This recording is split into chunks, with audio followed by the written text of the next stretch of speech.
Good. I'm Thomas Butler. How are you? I'm doing very well, thank you. So far. Hopefully it stays that way. Okay. I represent the father, NM, in this termination of parental rights appeal. Sharon Wolling, who's sitting at the council table, represents the mother, MM. Mr. Butler, are you, the two of you, going to split your time, or? I believe I'm going to present the total argument, and I ask to reserve 2 minutes. Okay, thank you, Mr. Butler. Thank you, Your Honor. CM made sex abuse allegations in this case. She turned 18 during the trial proceedings, and the heart of our arguments on appeal is that this was a classic credibility contest. And because of the evidentiary errors... What was it, 9 days of hearing, of trial? There were about 7. 7. Yes. And all... But the... Sorry. You can see that there is sufficient evidence of sexual abuse of the older girl, right? The oral statements, Your Honor. Yes. Yes. No corroborative evidence. There is sufficient evidence, Yes. if believed, would support the finding that there is egregious Yes. harm to her, and the statute says if there is sexual abuse to a person or her siblings, Yes.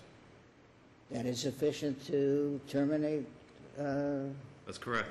parental rights. But the problem is we're alleging a number of substantial evidentiary errors. Well,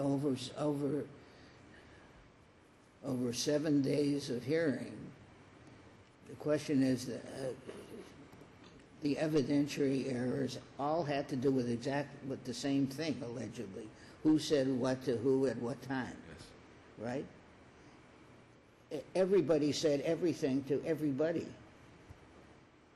at different times. And the trial judge, could any of these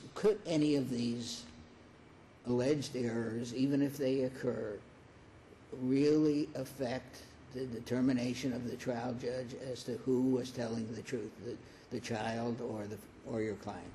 I believe so, Your Honor, because when we have an expert witness come in from the CPT who comes in and adopts a nurse's report, which is not even a medical report. I know the rule allows an expert to testify to medical reports without the doctor coming in. The rule applies to any evidence upon which an expert, or any indication, anything upon which an expert would ordinarily rely in order to reach his or her opinion. But even so, we have a fundamental... And this is, we have a case where a contractor relies for the value of certain elements in the construction job on what he was told by a subcontractor who was the clearly hearsay and non-cross-examinable, but it falls within the rule. Aren't these the things that a doctor, the psychologist, would ordinarily rely upon in rendering an opinion? Not in this report, Your Honor, because there's no medical diagnosis. There's no doctor. This is just a simple nurse practitioner. And Dr. Gent, we reserved all the alleged errors. Rejected, but you also cross-examined it. Yes. Isn't your opinion, the Dr. S., your cross-examination of him isn't it said that you just relied upon what this practitioner said, and your opinion is only as good as her opinion, which we can't cross-examine, etc., etc. Didn't the trial judge know all this? And these are not substantive issues. These are issues affecting the credibility, which was tried, as you said, for 7 days. That was the only issue tried. They weren't complete days. We had the days where... Oh, whatever. No, I understand. I just wanted to make sure you understood. There could have been an hour a day. Yeah, whatever.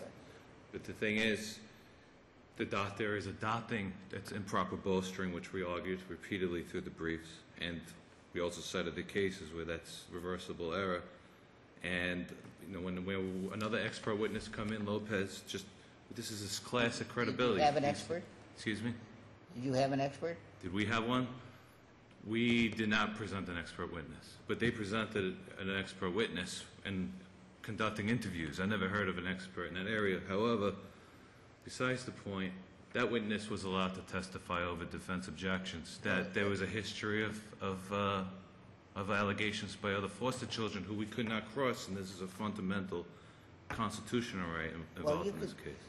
But the children were all available, weren't they? No, not the foster children, Your Honor. We're talking about Oh, previous. the foster children. They were not available. And then when we have But the foster children's testimony was brought in how? through Ms. Lopez from CPT, she was brought in as an expert who stated, well, I could not ignore the fact that prior foster children made the same allegations as CM. So here we have, and this is a violation of the right to confrontation. We reserve the objections. And Well, you have no right of confrontation. So that was a slip, I believe. Excuse me? You have no right of confrontation. We in do, this yes. proceeding. Not under the Sixth, but under the Fifth Amendment, under the Due Process Clause. Well, it takes a lot more to establish a lack of due process.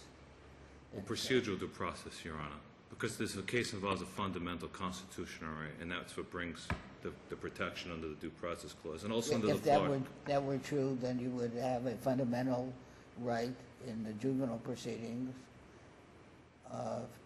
to confrontation, which you don't.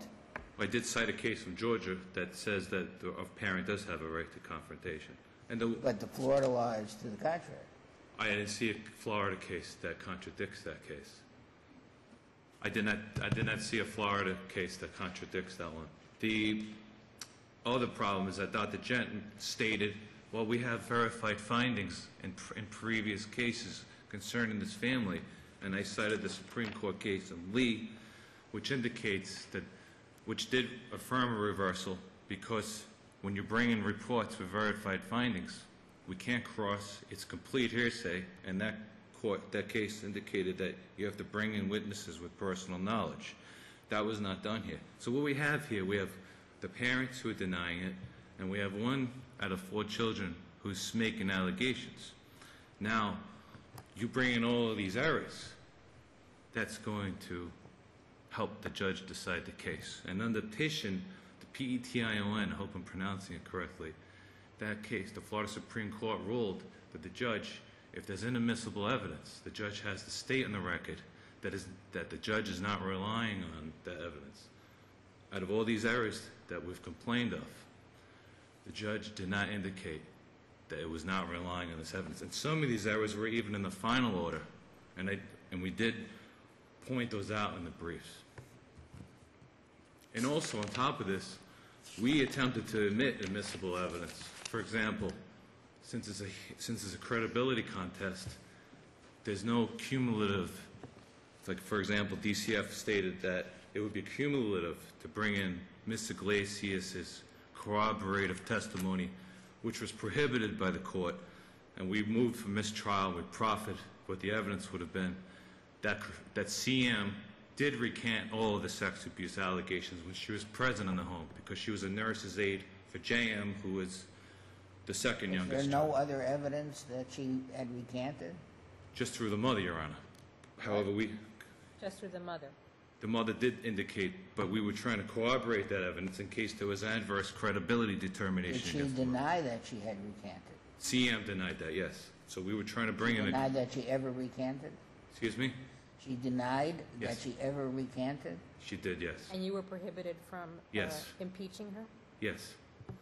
And we were saying that there's admissible as a prior Didn't you cross-examine her on that point?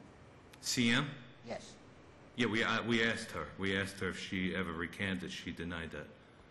But as far as further cross, Well, she went back to, it was admitted that she went back to school. She went back to the home. She was trying to make it up. You know, she was trying to get yeah, back yes, together again. that's correct. Yeah, but that's the credibility contest. But we were still prohibited, and the court did not. It's not even that, Your Honor. It's also the fact that the court did not even consider this other evidence. I know you're correct as far as, yes, we did put forth a lot of evidence, but under the Peter versus State, which I believe is... But the main thing is, these are who is telling the truth between two people Both of them are on the stand. Yes, but we have the right to bring out, yeah. I understand. It's a judgment call, isn't it? Exactly, but I think we have the right. That's why we're judges. But there's a fundamental right to maintain your family, etc. But the thing is, we have the right for the court to consider all of the evidence. It's not just that we presented an X amount of evidence. It's that all the evidence that was supposed to be admissible wasn't considered by the court, and it wasn't. And at the same time, the opposing parties, which was DCF and the GALP, they were able to admit inadmissible evidence, and we were not able to admit admissible evidence. So I believe, especially in a classic credibility case. What was the trial court's reasoning for not allowing you to ask Iglesia about the recantation? I don't believe there was any reasoning, Your Honor. I just believe the court said it was inadmissible. There was no reasoning. She was present. I mean, you proffered. She was present. Yes. When CM made the recantation. Correct. So it's not hearsay. Correct. That's my argument, Your Honor. And there were on top of that, we also attempted to admit proffers, which we were not allowed to. For example, simple asked and answered objections were sustained. However, we proffered that those questions were not even asked. For example, asking CM whether she had admitted to the case manager if there was ever domestic violence in the home, but that objection was sustained. We never even had the opportunity to ask that question. Why did the trial court deny your ability to proffer or introduce the voicemails that CM made after she turned 18 to the parents? I don't believe there was a reason given, Your Honor. I don't believe there was one. And I believe that is highly relevant in this case because it shows when she was 18 and goes consistent with our argument that she was attempting to manipulate the parents and the system at getting $8.92 a month from the government because she needed to qualify for the foster care program, etc. I know that's a credibility, but I'm bringing that up because I believe it was necessary for us to be able to admit this evidence. I believe my time's passed. You will, and we'll give you some additional time for Thank you, Your Honor. I appreciate it. Butler. Good morning, Ms. Perkins. Good morning, Judge. Do you want to split the time with Ms. Kambour? Or No, actually, I will be handling it. Thank you. Okay, thank you. May it please the Court, Karla Perkins on behalf of the Department with Hillary Kambour for the Guardian Program. To first address the case law regarding confrontation and the right to confrontation in dependency cases. It is the Supreme Court's case of SB versus Department of Children, 851 Southern 2nd 689, which clearly states that dependency proceedings are civil in nature. And if you go into a case out of this court, which is AB versus the Department, in that case, this court found that the mother's reliance on criminal cases to support her claim that she had a right to confront her accuser was misplaced. So clearly, there is no right to confront. There is the right to cross-examination, which both parents had in the case. In terms of, the testimony. What about Iglesias? Since there are many, many claims of error, we ought to highlight some of them, which seem to be most significant. What about Iglesias, the exclusion of Iglesias' testimony? Here's the problem. That was the aide to the child, JAM, who was in the house, who testified that she'd been in the house for a period of time. What happened was she was present when there was an argument between the mother and the daughter. This was somewhere in 2011. Now, if the court reflects back to the testimony of the other sister, JEM. Yeah, but here's a person who has no dog in the fight, to use a phrase. And she is there, so it's not hearsay. She's able to hear this alleged recantation by this alleged victim, and she's not allowed to discuss this, or defense counsel is not allowed to go into that, to use it for purposes of impeachment when the CM specifically says she denies ever having made a recantation. So how exactly is that not a problem? That's not prejudicial, and I think the problem is you need to look at... That's not prejudicial? It's not, because if you look at the mother's testimony, you will see the clarity of actually what occurred there. Yes, because but the mother is someone whose parental rights are being terminated. So she obviously has a reason. So you as a trial judge make a credibility finding.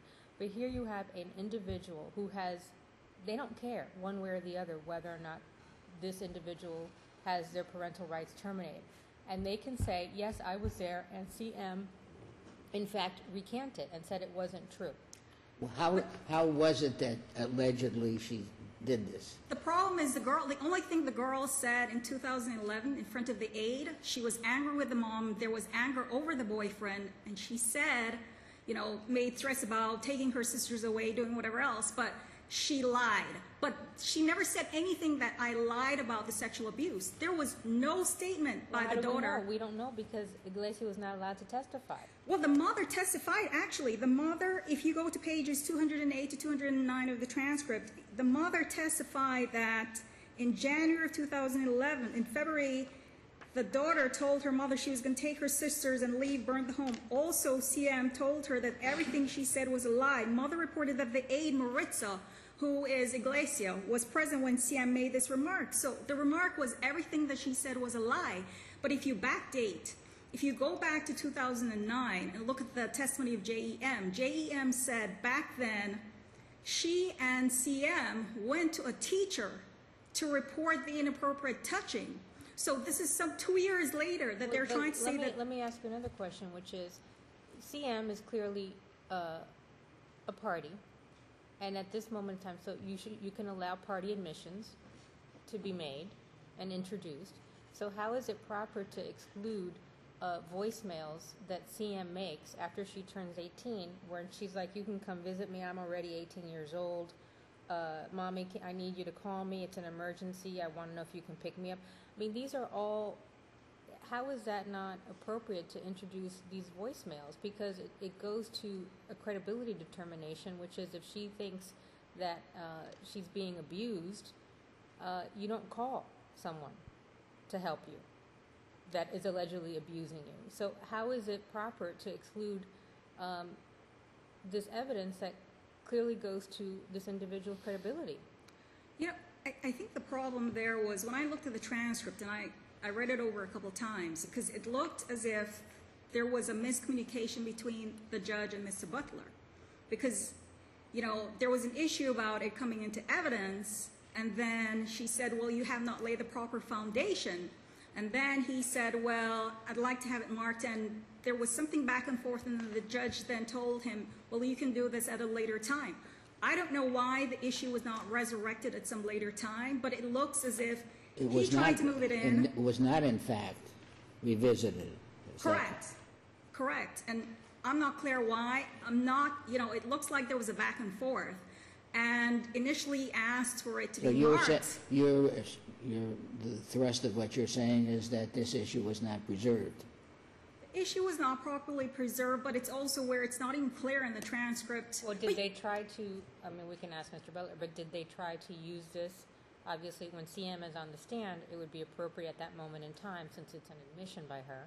Did you make these phone calls? Let's listen to them. I don't recall. Was that done? I don't recall seeing that in the transcript at all. I mean, I recall them going through CM with her testimony and, you know, her testifying to.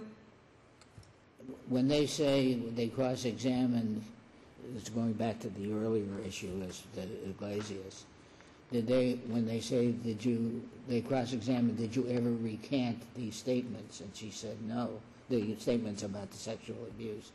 Was there any specific statement that you recant during this fight between you and your mother? I don't recall seeing that in the transcript at all. In 2011, which would have given her an opportunity, if so, to say, well, I said it was all a lie, but I didn't mean the sexual abuse. CM specifically testified that she did not lie about the sexual abuse, but she did also testify that if her parents had changed, you know, this is where I think the whole voicemail thing came in. And when I listened to the voicemail, actually, because it was supplemented here with the court, She called and she was talking and saying, "Mom, Mom," and then later voicemail, she did not say Mom, but it was, "I called and I left messages for you." So the voicemail seemed to have indicated that she was talking to her mother, trying to make some kind of amends with the mother, but there was nothing in any of them that even addressed the father at any point in time. You know, the problem here is you have evidence dating back to 2009 where reports were made to a teacher. And what the teacher did, teacher told both JE and CM that she was going to call the police. She called the parents in, okay? And that's when you have, sometime in 2009, both mother and daughter, before the CPT psychologist, Dr. Gent, based on some kind of abuse. You know, Mom clearly has stated that she wants the 3 children back, the 3 younger ones. Problem is, one of them, JAM, who Well, you know, it have really problems, doesn't there's matter more people. because under the statute, this really raises another point, which is what Judge Altenburn wrote an opinion about, concurring opinion about what is the least restrictive mean test and what that really means. And he says, and obviously correctly it seems to me, that it's really a due process issue. It's whether the punishment does not fit the crime. The fact is that under the statute, if there is one claim of sexual abuse, the sexual abuser forfeits the parental rights to the entire family. Right. Is that appropriate? Is that constitutional? Isn't that cruel and unusual punishment? And is it, in other words, isn't that statute as applied to this case, in which the 3 other kids, one of them doesn't want to leave has never left, is still with the mother, right? No, all of them were removed. None of them have been with the mother. Well, wasn't she living with the mother at the time of the hearings, though? No, none of The them. younger one was not? No. Did she want to? The younger one, 2 of them want to go home, but none of them were living. When they were removed, none of them were ever returned to the mother. but how again is it appropriate to terminate the rights of the mother when was she found that she had abused CM? It was only the father, correct? Correct, but the problem is the record reflects that from 2009, when they told the teacher, when CM and JEM told the teacher about the inappropriate touching, the teacher went and called in the parents, and JEM But the testified. statute only says as to the abuser. It doesn't say that. Is that correct? Well, the statute says that Or does it say if you're married and you know about it and you don't do And anything? you don't then protect, if you know and didn't and do do not anything about protect it. the child from the Yes, abuse. if you knew. So there's a knowing part. The parent doesn't actually have to have done the act, but if they knew about it and they did nothing further Well, to as protect. I understand it, although there's some talk about in the briefs about the least restrictive means and so forth and so on, it really does. The argument is not really least restrictive means, whatever that means. What it means is that this is too much for this offense. Correct. I'm not that it's the statute as applied is unconstitutional, but that hasn't been raised. It's a very difficult case in that respect. The problems that are directly before us are difficult in view of what's the credibility issue, but the broader question I'm not sure is before us, and I'm not sure that it isn't the most difficult of all presented by this case. These cases are difficult and they're very complex, because they What is involve... the closest, this is the universal question. What is the closest case that sustains a termination under facts to all the children, and of course the child who was abused is not before us. In fact, there's no order or anything prohibiting them from having contact because she's an adult now. The older, it's kind of Okay, weird because the oldest daughter, her parental rights were not terminated. Okay, what's the they're still closest case actually, that sustains TP a termination TP did not involve, out of this court, did not involve a sexual abuse, but it involved the termination of an unharmed sibling based on harm to the sibling. And we've had many cases since with, sexual and various kinds of egregious abuse. Because what happens is 398061F talks about egregious abuse, and then it lists different categories of, what constitutes egregious. Falls within the statute. It says a sibling. It falls within the statute. Right. There's no question about it, and counsel said it at the beginning. There's no doubt about it. Yeah. But So TP is the case that you think is the closest case for you? Well, it's a case out of this court that stands for the proposition that when you have egregious abuse to a sibling, you can terminate the parental rights of an unharmed sibling, because what happens is the danger. You have danger that one child, or harm that one child has experienced. the statute To a says different that. level. The statute says that. We don't Yeah. have. But It my- wasn't us that said that. It was the legislature. But my question really is more, I understand the statute. The question I have is, what case supports your position where certain evidentiary rulings were made, where arguments were made, similar to what Mr. Butler is making? That they were not allowed to really impeach the alleged victim.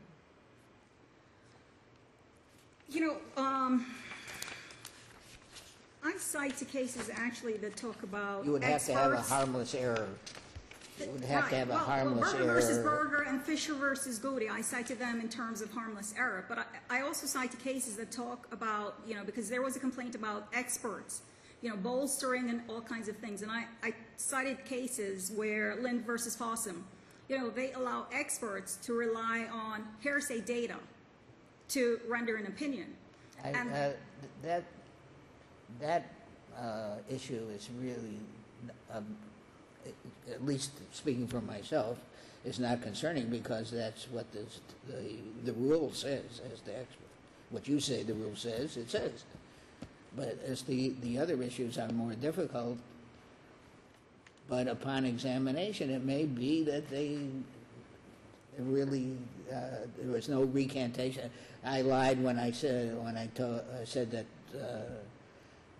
my father said that my finger was bothering me, or anything like that, or anything close to it. Correct. So that it really may be harmless or not error at all. Well, none of that, I think, contributes, because if you look at National Union, it says if you have harmless error, if you're looking at that analysis, the error actually would have to contribute to the ruling for it to be deemed harmful. And if you look at everything, the bottom line to this case is you have But CM. the question becomes, this is not a jury. This is the fact finder is the trial judge. And the question becomes, and this is really a credibility case. It's a he said, she said case. Right. And so the question becomes, does it go into the fact if you do not allow the mother and father to bring up certain things that go to the credibility of CM, does that really hinder their ability? Well, of course, that defend their case. assumes that you are the thing which is being interfered with really goes to the credibility as to the issue in question, which is whether the sexual abuse took place. Exactly. But, I have to point out also that you have a case And where... we have a very, very long final judgment, which details in extreme detail what the trial judge was relying upon, and it seems hard to believe that any of these things would affect any of those conclusions. Well, can we focus on Iglesia, the Iglesia issue for a second? What was your theory in seeking to exclude Iglesia's alleged testimony that he heard CM recant?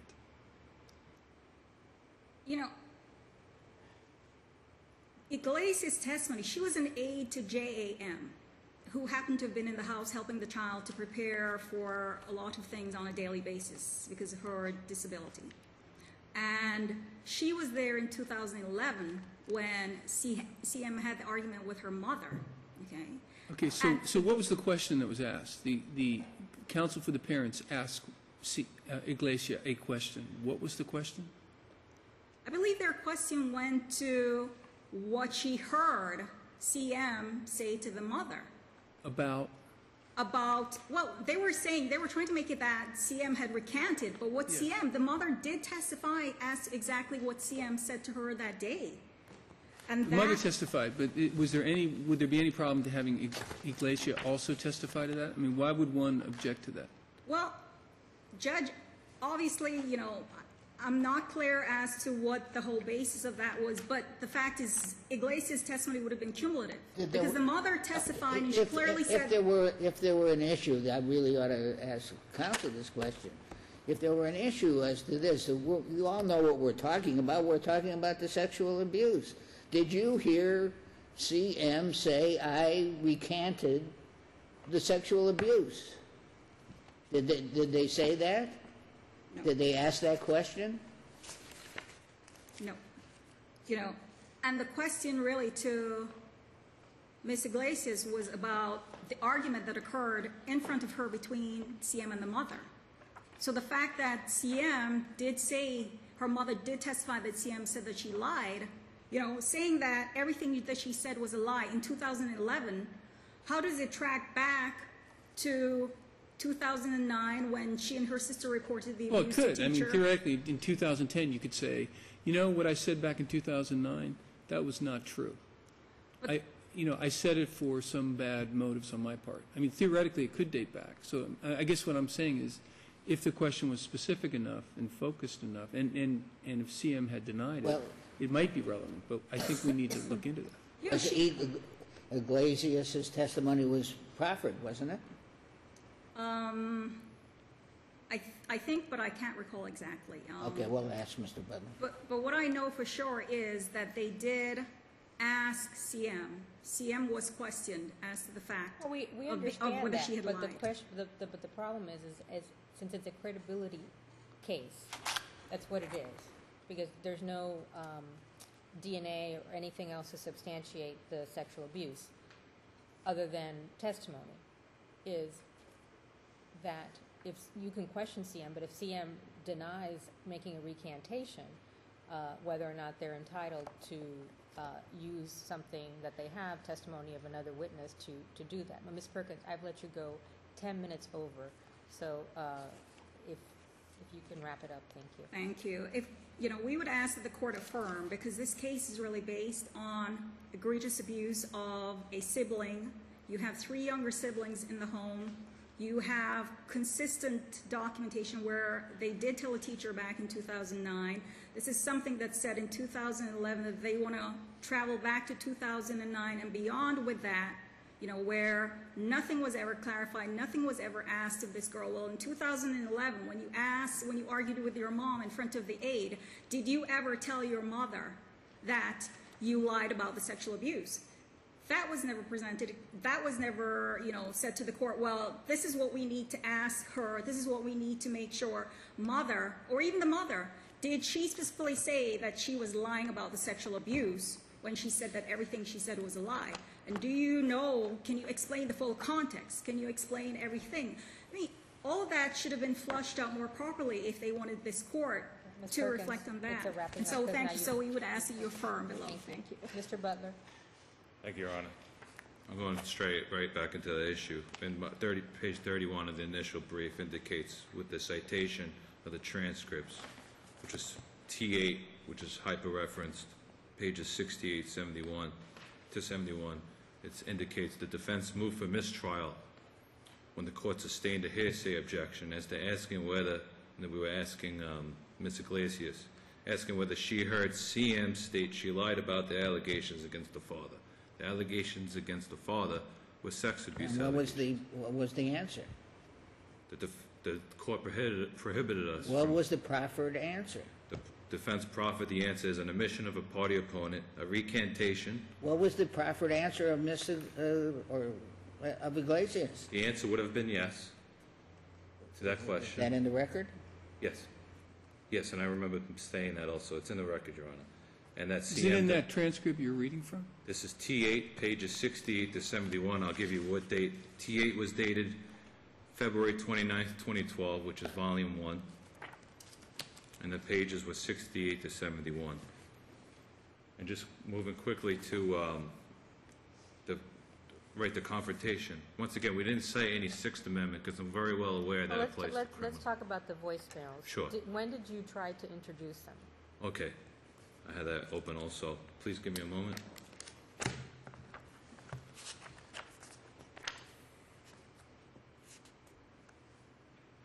It's page 45 of the initial brief.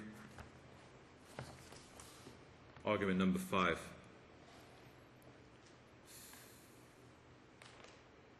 It indicated the court prohibited admission of a CD and accepted the defense proffer of the CD marked as A3. The court did not want to listen to the CD, so I moved for mistrial. And I proffered the phone calls, and I indicated on the record the phone call showed CM's. Did the court say that it would revisit the question? Not to me, Your Honor. This later, you haven't laid a predicate or something like that? Did not say that. Did not say that? Counsel said she did say that. I was the one who was in the trial, Your Honor, and the record indicates that that I moved for mistrial because the court did not want to hear the CD. What page in the transcript is that? It's T9, which I'll give you the date of the transcript.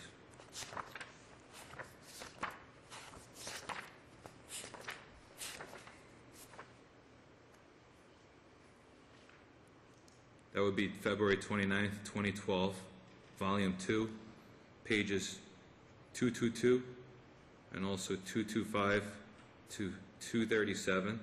And the proffer, the actual CD was SE, which is the supplemental exhibit that we filed with the court. We did a motion on that one. But I guess my question is, when did you try to introduce it? Did you try to introduce it for purposes of cross-examining CM, or did you try to introduce it during your direct of the mother? Correct. During the direct That's of the correct. mother? Okay. To establish what?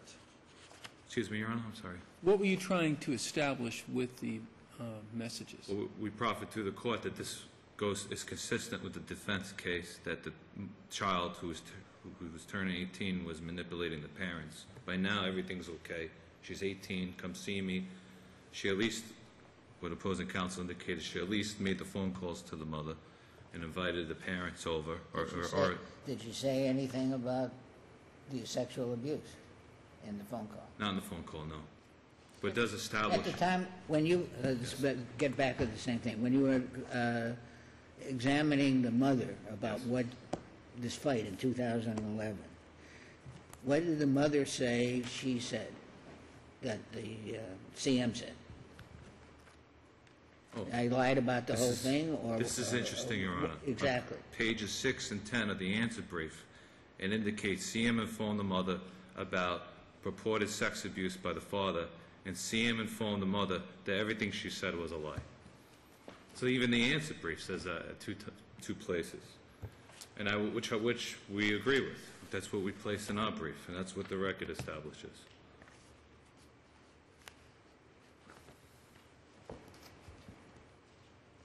And one last point, the error in the harmful error. But that's... Yes. Go ahead, I'm sorry. The mother said, did the mother say? The mother said she was referring to the sexual abuse when she said she was lying. Let me look at that one more time.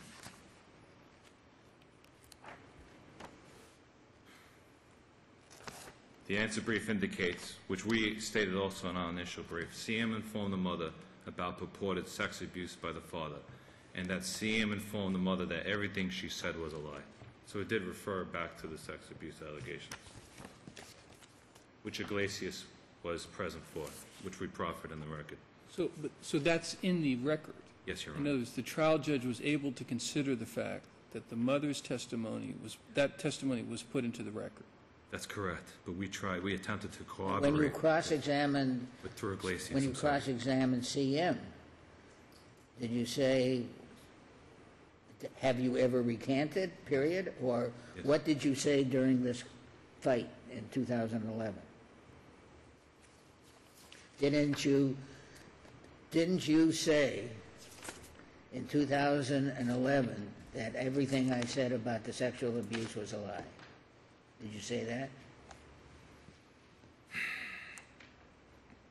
At this point, I don't remember specifically. I really have to review.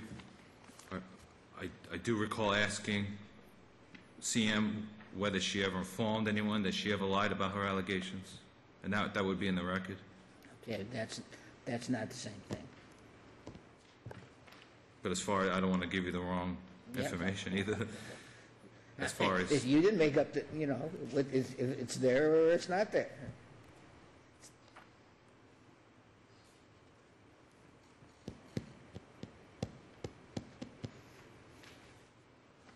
I'd have to review my brief. I mean, if I Okay. was allowed to do a Okay. supplement. Okay. And the test for harmful error is not a stringent one. It's whether,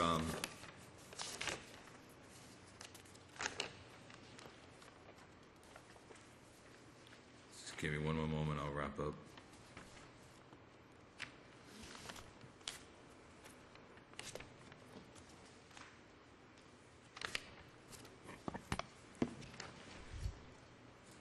What page of the answer brief were you referring to previously, Mr. Butler? Was pages 6 and 10, Your Honor.